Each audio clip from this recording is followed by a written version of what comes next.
الله وبركاته. الحمد لله الذي جعل الشمس والقمر بحسبان والنجم والشجر يسجدان وفضل زمانا على زمان كما فضل مكانا على مكان وإنسانا على إنسان ونشهد أن لا إله إلا الله وحده لا شريك له لا ضد له ولا ند له ولا مثل له ولا مثال له ونشهد أن سيدنا وسندنا ونبينا وشفيعنا وحبيبنا وحبيب ربنا وطبيبنا وطبيب قلوبنا ومولانا محمدا عبده ورسوله صلى الله تعالى عليه وعلى آله وأصحابه وبارك وسلم تسليما كثيرا. الذي أرسله بالحق بشيرا ونذيرا وداعيا إلى الله بإذنه وسراجا منيرا. أما بعد فأعوذ بالله من الشيطان الرجيم. بسم الله الرحمن الرحيم. كيف تكفرون بالله وكنتم أمواتا فأحياكم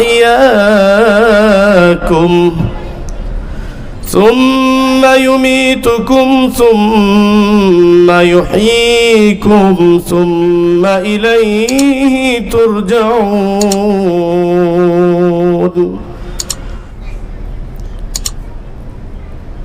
আল্লাহ রাব্বুল আলামিনের দরবারে কালিমাতুশ শুকর যে আল্লাহ তাআলা দীর্ঘদিন করোনা নামক মহামারী থেকে আমাদেরকে কিছুটা হলেও রাষ্ট্রীয়ভাবে মুক্তি দেওয়া হয়েছে, এজন্য শুকরিয়া আদায় করি আলহামদুলিল্লাহ।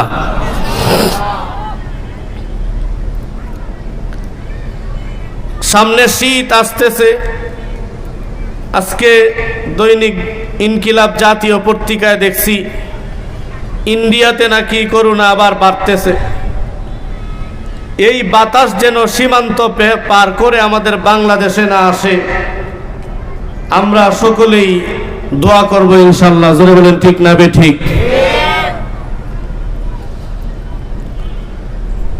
কারণ এই গজবে পড়িয়া মানুষ দিশেহারা।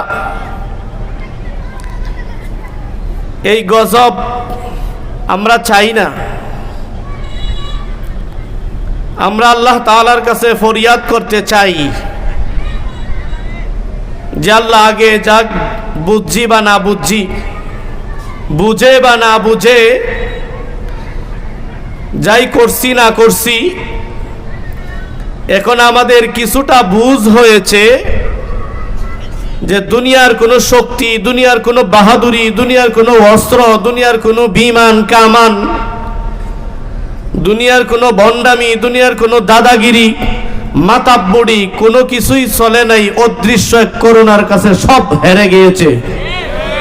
জোরে বলেন ঠিক না ঠিক?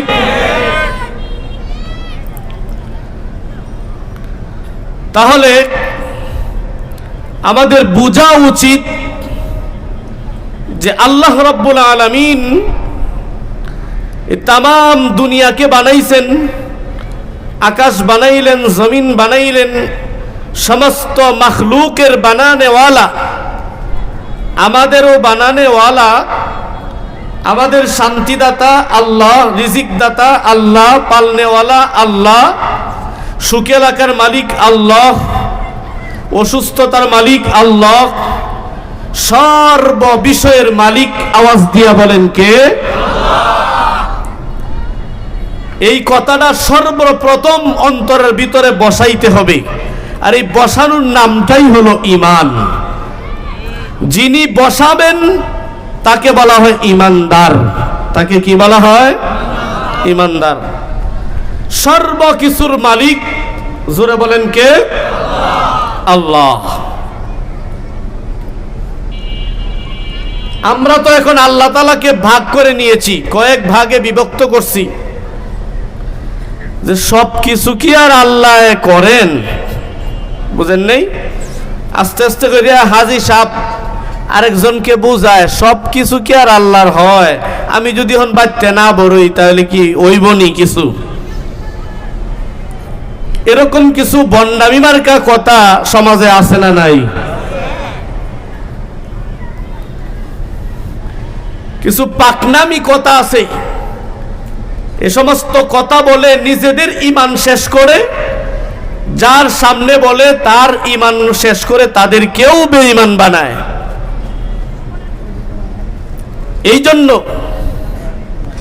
আমার সুখে দুঃখে সর্ব অবস্থায় আমার আল্লাহ তাআলার উপরেই ভরসা রাখতে হবে, যে দুনিয়া হোক আখিরাত হোক কোন জগতেই আমার আল্লাহ তাআলা ছাড়া বাঁচানেওয়ালা, রক্ষণাবেক্ষণ করনেওয়ালা আমার দুনিয়াতে আরেকজন আর কেউ নাই, একমাত্র আল্লাহ।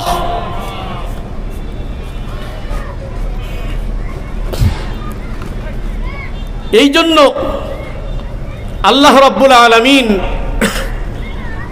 তার কালামুল্লাহ শরীফের মধ্যে বলতেছেন, আমি আপনাদের সামনে কুরআনুল কারীমের যে আয়াত কানা তেলাওয়াত করেছি,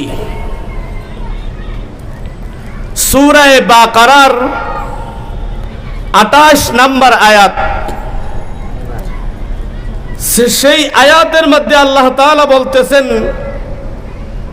কাইফা তাকফুরুনা বিল্লাহ। আল্লাহ তাআলা আফসোস করে বলতেছেন, আফসোস। এবং এটা আসলে পরিতাপের বিষয় যে আমরা দুনিয়াতে আমাদেরকে কেউ বানায় নাই, কেউ পাঠায় নাই, কেউ রাখে নাই, কেউ মারে নাই। সব কিছুর মালিক যেহেতু আল্লাহ, তাহলে এই দুনিয়াতে আসমানটা আল্লাহর, জমিন আল্লাহর। দুনিয়াতে এই আসমান এবং জমিনের মাঝখানে যে বিধান চলবে, যে বিধান চলে, যে বিধান চলা উচিত, সেটা কার বিধান চলা উচিত? নিয়ম নীতি চলবে কার? আর একটু আস্তে করে বলেন, কার? আল্লাহর।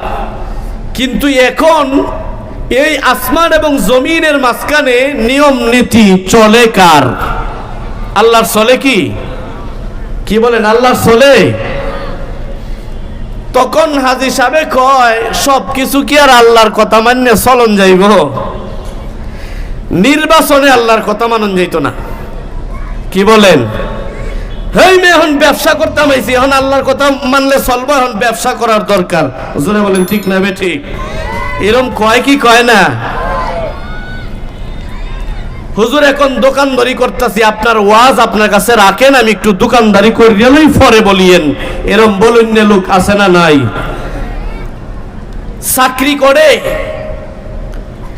নিম্ন থেকে উচ্চ পর্যায়ের সচিবালয় পর্যন্ত চাকরি করে, চাকরির ক্ষেত্রে আল্লাহ তাআলার হুকুমকে সামনে রাখে নাকি নিজস্ব মতামতে চলে? কারটা রাখা উচিত ছিল, আল্লাহ তাআলারটা নাকি তোমার নিজেরটা? কিন্তু রাখে কে? রাখতেছে কি? চলতেছে কি? আল্লাহ তাআলার আইন চলে না। এই জন্য আল্লাহ তাআলার আফসোস, কাইফা তাকফুরুনা বিল্লাহ। এ মানুষ, মায়ের পেট থেকে নিয়ে ভূমিষ্ঠ হওয়ার আগ পর্যন্ত তুমি ডাক্তার এবং বৈজ্ঞানিক দ্বারা তুমি একটু কল্পনা জল্পনা করিয়া পরীক্ষা নিরীক্ষা করিয়া দেখো, তুমি দুনিয়াতে আসার আগ পর্যন্ত 10 মাস 10 দিন বা কম বেশি দুনিয়াতে মায়ের পেটের ভিতরে অবস্থান করেছ। সেখানে কোনো ডাক্তারের কেরামতি ছিল না, কোনো বৈজ্ঞানিকের কেরামতি ছিল না, কোনো কবিরাজের কবিরাজিগিরি চলন ছিল না। সেই মায়ের পেটের ভিতরে হাজারো পর্দার ভিতরে বাহিরের কোনো আলো বাতাস যেখানে পৌঁছে না, সেখানে আমি আল্লাহ রাব্বুল আলামিন তোমাকে মহব্বত করে ভালোবাসে সেখানে জীবিত রেখেছি এবং লালন পালন করেছি। দুনিয়ার মানুষ, এরে আমার বান্দা, তোদেরকে বানাইতে ফেরেশতারা নিষেধ করেছিল, আমি বড় মহব্বত করে আদর করে আমি আল্লাহ তোদেরকে বানাইলাম। আর ফেরেশতাদেরকে ঘোষণা করে দিলাম আমার বান্দারা দুনিয়াতে আমার ইবাদত করবে, আমার নাফরমানি করবে না, আমার সাথে কুফরি করবে না, শিরকি করবে না। আমি ফেরেশতাদেরকে ঘোষণা করে দিলাম আমার বান্দারা আমার কুদরতি পায়ে সেজদা করবে, ভালো মন্দর সময় শুকরিয়া আদায় করবে, ধৈর্য ধারণ করবে। ফেরেশতাদের কাছে আমি বলেছিলাম, কিন্তু বান্দা তুমি দেখো,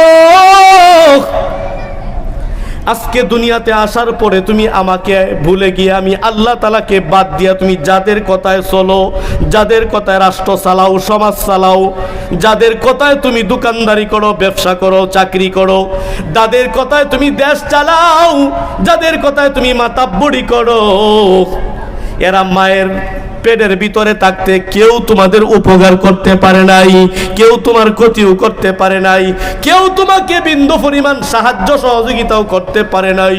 ওরে মানুষ, এই জন্য আল্লাহ তাআলা বলতেছেন এই দুনিয়ার জিন্দেগিটা তোমাকে একটা শক্তি আমি আল্লাহ তাআলা দিয়েছি, হয়তো সেই শক্তির ভিতরে পড়ে তুমি একটু ক্ষমতাবান বা ক্ষমতা দেখাইতেছ, আবার তুমি মায়ের পেটের ভিতরে যেরকম ভাবে ছিলা, এই দুনিয়ার জিন্দেগি, এই আসমান এবং জমিনের উপরের জিন্দেগিটা হঠাৎ করে একদিন আমি আল্লাহ তাআলা ঠাস করে শেষ করে দিব। এরপরে তোমাকে আবার প্যাকেট করে মাটির ভিতরে তোমাকে রাইকা দিবে। সেই দিনের কথা স্মরণ করে রে মুসলমান, ওরে মানুষ, ও আমার মা বোনেরা, একবার চিন্তা করে দেখো, যখন প্যাকেট করে 3.5 হাত মাটির নিচে রেখে দিবে, তখন আমার নেতার নেতাগিরি চলবে না, মাতাব্বরের মাতাব্বরি চলবে না, চেয়ারম্যানের চেয়ারম্যানই চলবে না, এমপি সাহেবের এমপিগিরি চলবে না, মন্ত্রীর মন্ত্রীগিরি চলবে না, ইমাম সাহেবের ইমাম সাহেবগিরি চলবে না, কারো কোনো হতা চলবে না, কারো কোনো সাহায্য সহযোগিতা চলবে না। একবার চিন্তা করে দেখো, সেই দিন আমি আল্লাহ ছাড়া তোমাদের কে থাকবে? এতটুক চিন্তা করো। এই জন্য আল্লাহ তাআলা বলেন কাইফা তাকফুরুনা বিল্লাহ। দুনিয়ার জিন্দেগিতে তোমার খানা দানার ব্যবস্থা কে করলো? তোমার সুখ শান্তির ব্যবস্থা কে করলো? তোমার সব কিছুর ব্যবস্থা আমি আল্লাহ রাব্বুল আলামিন করলাম, সব কিছুর ব্যবস্থা আমি আল্লাহ তাআলা করলাম, আমি আল্লাহ তাআলা ম্যানেজমেন্ট করিয়া দিলাম, বাস করিয়া দিলাম, সময় মতো সব কিছু তোমার কাছে পৌঁছায়া দিলাম, সুস্থতা দিলাম, তোমাকে শক্তি দিলাম, বাহাদুরি দিলাম, রাতের কাজ করতে পারো, দিনের কাজ করতে পারো, তুমি দোকানদারি করতে পারো, চাকরি করতে পারো, খেলাধুলা করতে পারো। ওরে মুসলমান, সব কিছুর বেলায় শক্তি তোমার টিকে আছে, কিন্তু আমি আল্লাহ তাআলার হুকুম মানার ব্যাপারে তুমি কতটুক অগ্রগামী হইলা, তুমি কতটুক অগ্রগামী হইলা, তুমি নিজের হিসাব তুমি নিজেই করিয়া দেখো।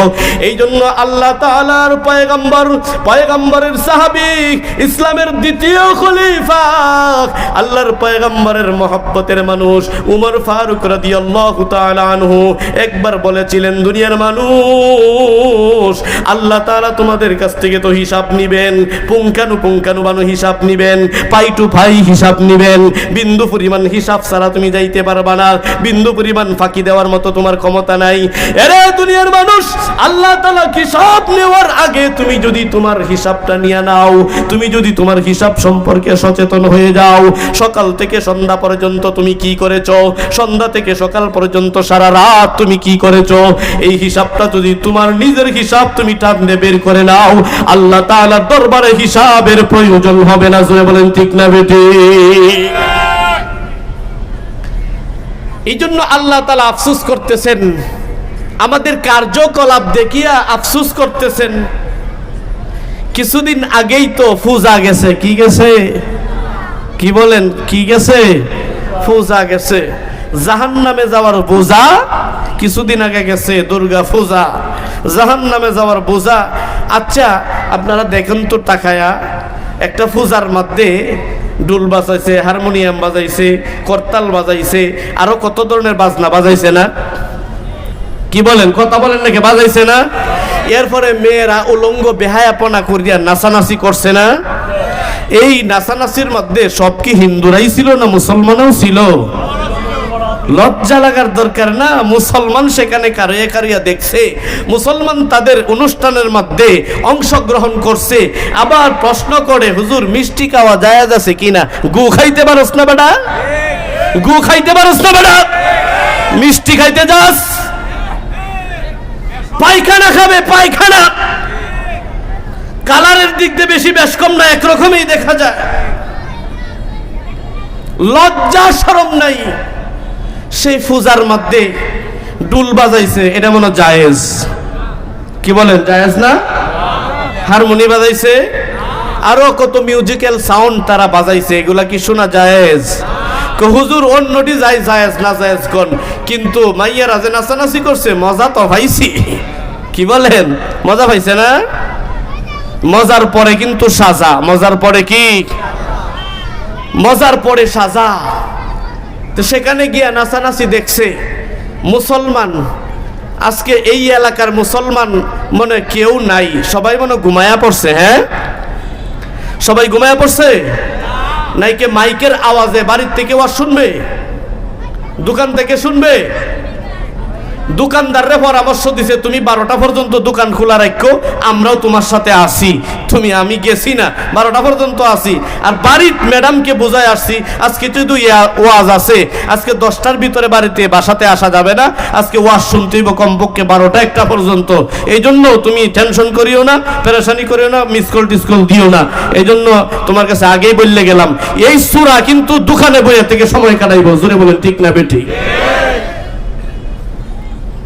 এরকম বলেন না যুবক মুরব্বী বাবার আছে না নাই? অনেক আছে। আজকে মুসলমান ঘরেও শান্তি নাই, বাহিরেও শান্তি নাই, সমাজেও শান্তি নাই। শান্তির আশাও তারা করে না।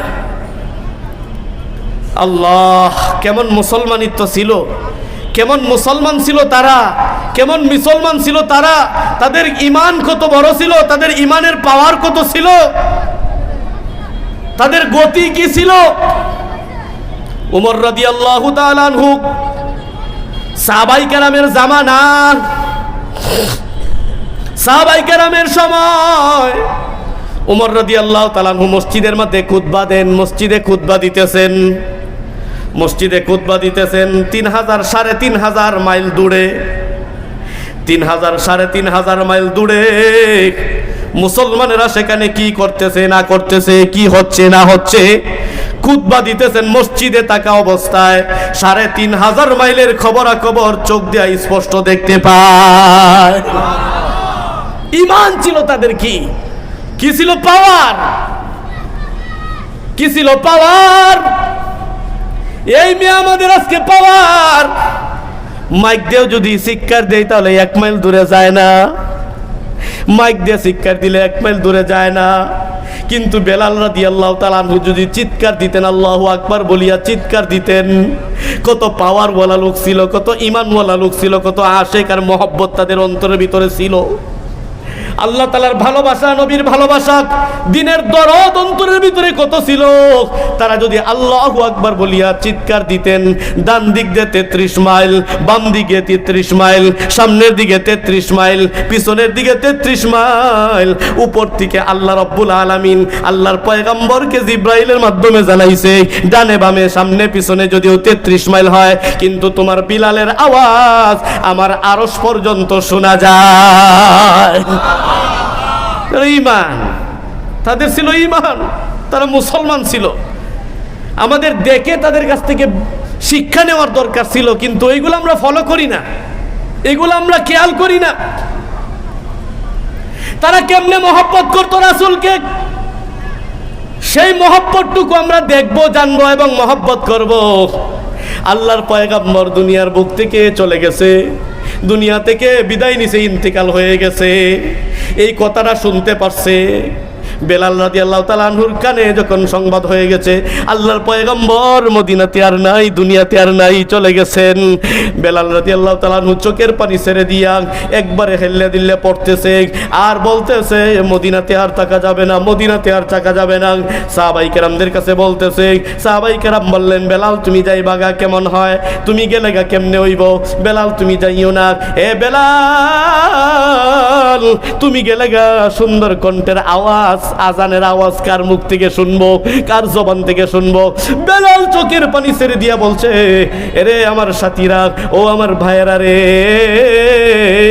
যে শহরের মধ্যে নবী নাই এই শহরের মধ্যে বেলাল থাকতে পারে না, যে শহরের মধ্যে নবী থাকবে না সেই শহরের মধ্যে বেলাল থাকতে পারে না, যে মসজিদের মধ্যে নবী থাকবে না সেই মসজিদের মধ্যে বেলালও থাকতে পারবে না, যে মসজিদের মধ্যে নবীজি ইমামতি করবে না সেই মসজিদে বেলাল আজকে থেকে আর আজান দিবে না।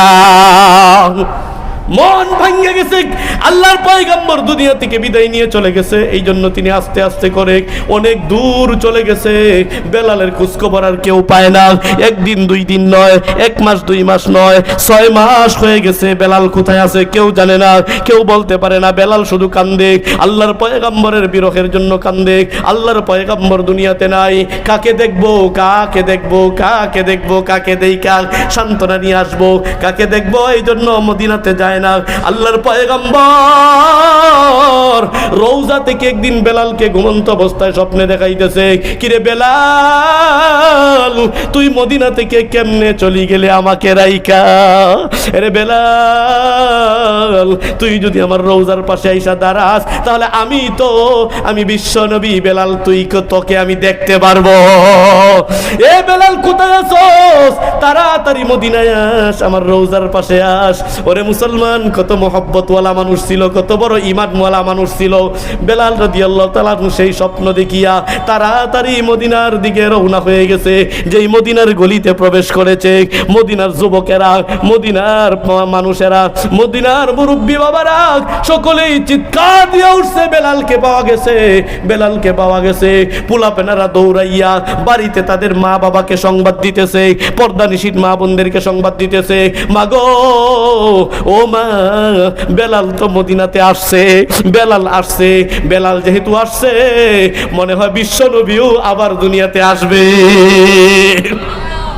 পোলা মানে তো জানে না ব্যাপারটা, ছোট ছোট বাচ্চারা জানে না। কেন এই কথা বলছে? আল্লাহর পয়গম্বর যখন দুনিয়াতে ছিলেন তখন যখনই ঘর থেকে বের হইতেন, মসজিদ থেকে বের হইতেন, তখনই আল্লাহর পয়গম্বরের সামনে দিয়া বেলাল হাঁটতো, বেলালও হাঁটতে হাঁটতে যাইতো। পিছনে থাকতো আল্লাহর পয়গম্বর, সামনে থাকতো বেলাল রাদিয়াল্লাহু তাআলা আনহু। কেননা কাফের মুশরিকরা রাস্তার মধ্যে কাটা বিছায়া রাখতো, রাস্তার মধ্যে বিভিন্ন যন্ত্রণাময় জিনিস ফেলে রাখতো। আল্লাহর পয়গম্বরের পায়ের মধ্যে যেমন দাব্বে যায়, বিত্তে যায়, কষ্ট পায়, এই জন্য বেলাল আগে চলতো।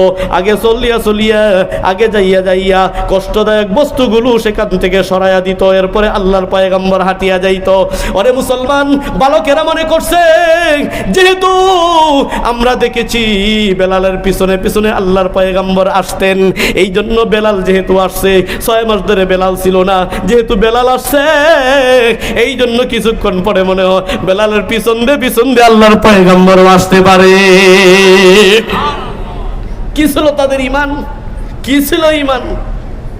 এ ব্যবসায়ী ভাইরা লক্ষ্য করে শুনুন, তারাও ব্যবসা করত,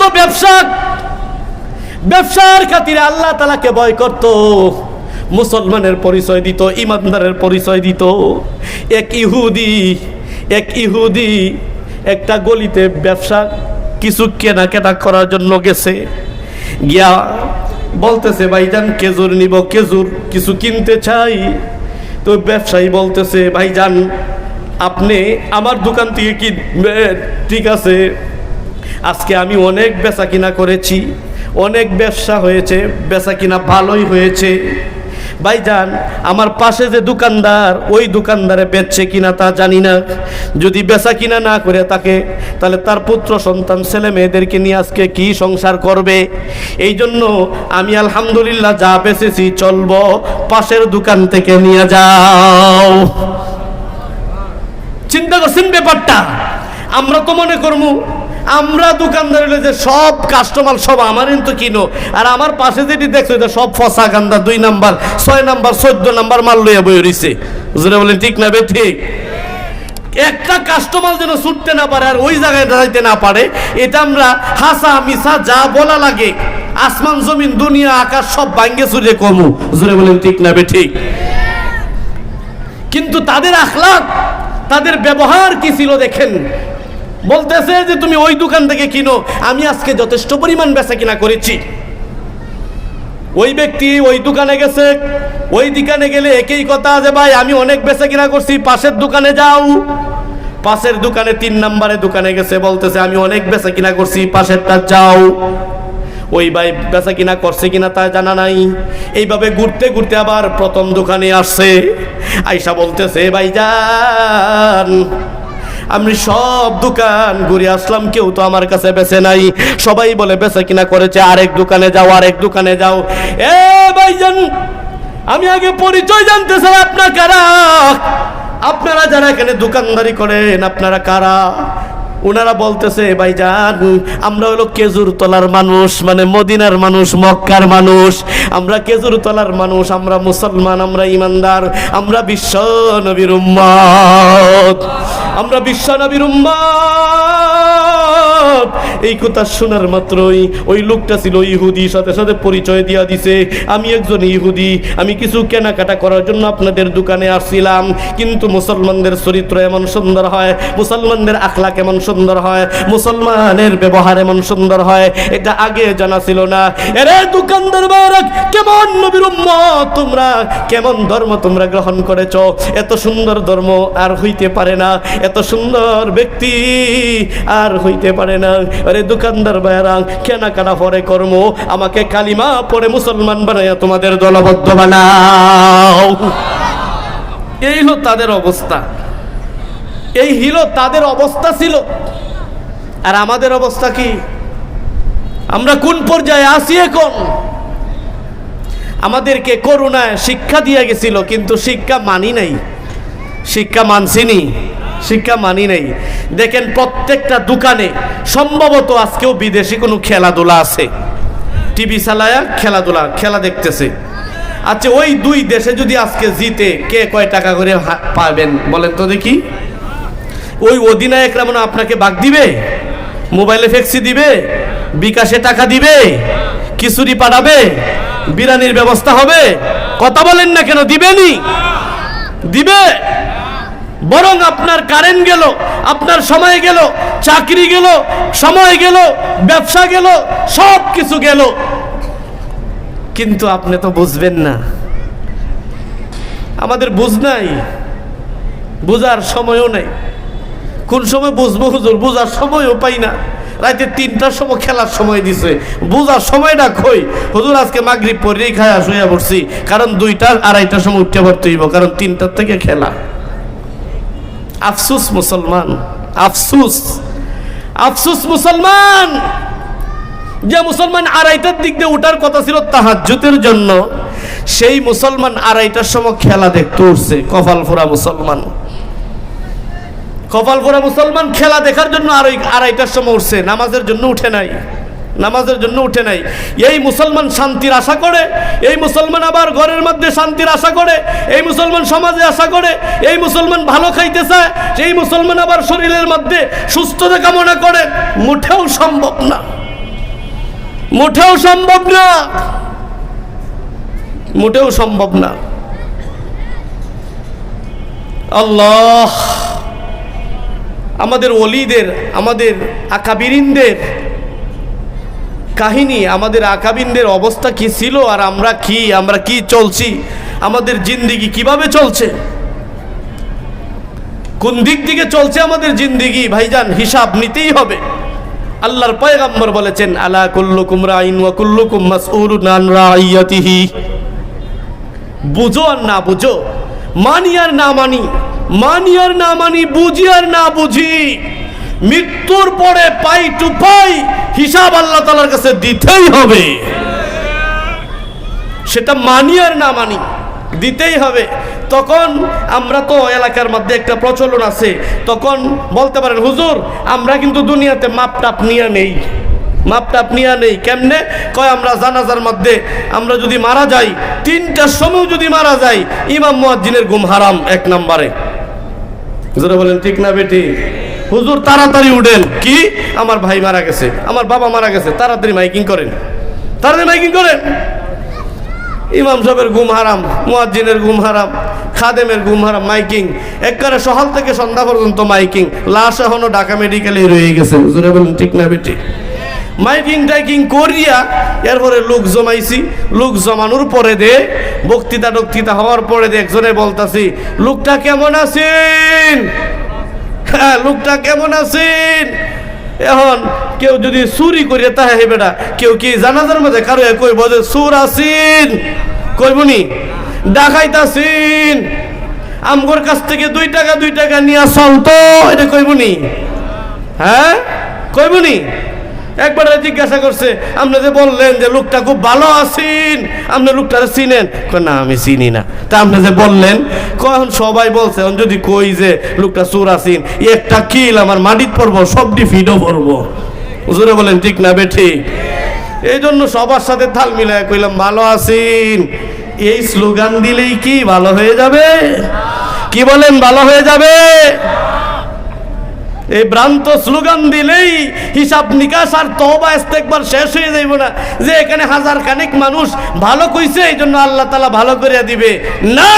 তুমি যে চুরি করেছো হিসাব দিতে হবে, জিনা করেছো হিসাব দিতে হবে, ব্যভিচারী করেছো হিসাব দিতে হবে, পরের মাল খেয়েছো হিসাব দিতে হবে, সুদের ব্যবসায়ী ছিলা হিসাব দিতে হবে, ঘুষ খেয়েছো হিসাব দিতে হবে, তুমি তোমার কথার দ্বারা, হাতের দ্বারা, আচরণের দ্বারা মানুষকে কষ্ট দিয়েছো, সবগুলো হিসাব আল্লাহ তাআলার দরবারে দিতেই হবে। তৈয়ার থাকো। জোরে বলেন ঠিক না বেটি?